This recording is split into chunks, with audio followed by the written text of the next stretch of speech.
The world at the moment is spinning out of control. If we look at events in Ukraine and the Middle East with ISIS, with the Ebola epidemic, and it's inevitable in those circumstances that people ask, can one really recreate the circumstances of 1944, 1945, when there was a sustainable basis for a world financial and economic order?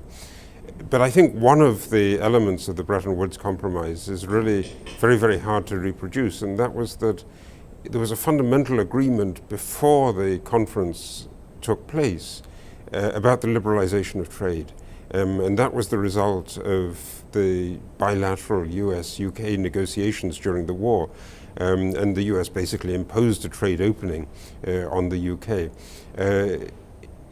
The aim was then to get a currency order that was compatible with that. At the moment, what we're seeing is a move where the alteration of currency rates is again, as in the 1930s, becoming an instrument of policy, and that means also of trade policy.